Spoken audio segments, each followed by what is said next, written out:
This week's Torah portion, Parsha Nitzavim, concludes with a, again, repeated plea to the Israelite people to follow the commandments, follow the Torah, listen to all that their teacher Moshe has been telling them over the past decades at this point. This is happening at the very end of the 40 years in the desert. And the very last verse of the Parsha says as follows, that you should Li ahavat Hashem lokecha, love the Lord your God, lishmo b'kolo u'ledav kavo, listen to God's voice, cling to God. Why? Ki hu chayecha v'orech yamecha, because doing so is the essence, is your life and the length of your days. Lashevet al ha'adama, in order to live on the land, asher nishba Hashem levatecha, which God, the God of your ancestors, swore to give LaAvraham, LaYitzchak, LaYaakov, Abraham, Isaac, and Jacob, to give to them, latet lehem.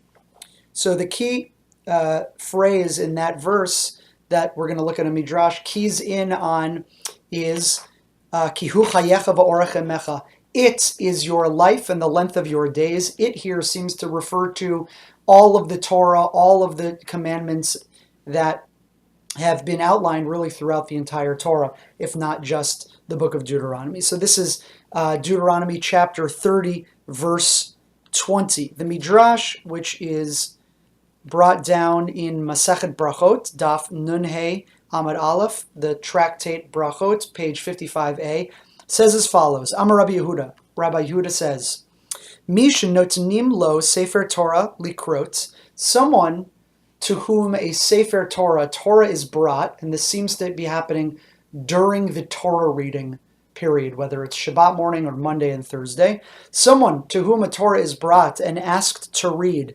ve'eno koreh, but does not read, mitkatzrim yamav, their life will be shortened in some way, whether that's to be understood physically, metaphysically. Shene'emar kihu chayecha v'orech yamecha, as it says in our verse, because it, here meaning the Torah, is your life and the length of your days. So that's a somewhat of a harsh ruling, that if someone is brought a Torah scroll to read and they don't do it, that will endanger their life, or they will live a shorter life. So one of the several things I would say about this midrash that's confusing is if there can be a lot of reasons why someone would not read a Torah that they're invited to read. Maybe they don't know how, or they didn't practice. And indeed, that is what our author, the Torah Temimah, who we read every week, is going to ask that very same question. Lo nitba'er sibat hadavar she'eno koreh. The midrash does not tell us why the person chose not to read. Da'atu bereshiyei askinan, such that we would infer, or the midrash would infer, that this is a bad thing they're doing. For instance, efshar lomar al pi ma sheyadua, we know Gemara that in Talmudic times, which this Gemara is taken from, obviously, hayu kru'im laTorah kor'im ba'atzmam haparsha she'aleh nikru'u.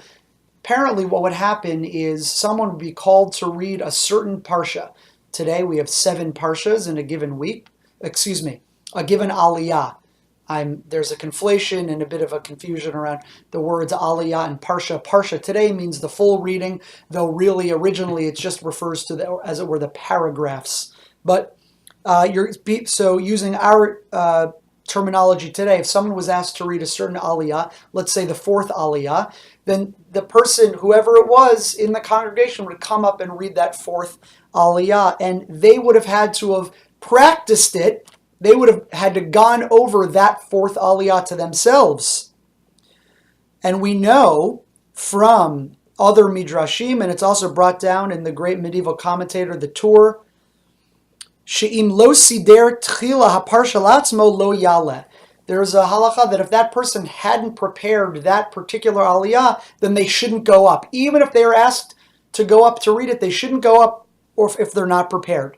So the Torah Temimah is saying, we know that that's something that could happen. It doesn't seem like you're a bad person, that your days should be shortened if you don't go up, if you hadn't practiced. Maybe that's the reason. Eino rotzel ze la'alot. Maybe this person doesn't want to go up. They didn't practice. V'hinei Afal pisha mitzad adin ein rashai la'alot. It's true that certainly according to the laws we understand, such a person shouldn't go up. B'cholzot nenash. Nevertheless, maybe we say that they're punished or they're deserving of this sort of divine punishment. Al shalo hechin atzmo mikodem l'seder haparsha. What's the punishment? Not that they didn't go up, but that they weren't prepared to go up, that they hadn't practiced. They should,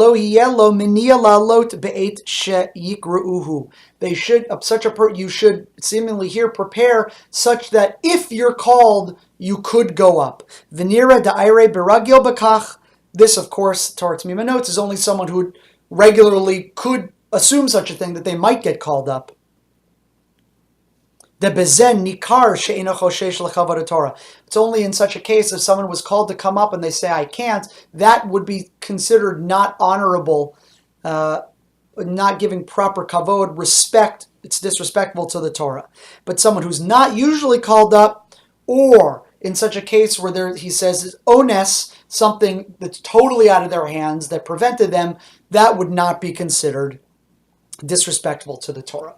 So it's an interesting Gemara in Brachot, and I like that the Torah Temimah is bringing up the general context, but whether or not you yourself are a Torah reader, I think one thing we can learn from this is if someone does something or doesn't do something that we might expect them to do, there can be a variety of reasons why they're doing it, and it's always best to judge favorably before we assume we know the reason they are doing or not doing an action, even if that thing might seem to be disrespectful or against the rules. Always judge favorably, especially in this time of tshuva, of repentance, of slicha, of forgiveness in the run-up to Rosh Hashanah and Yom Kippur. A pleasure learning with you.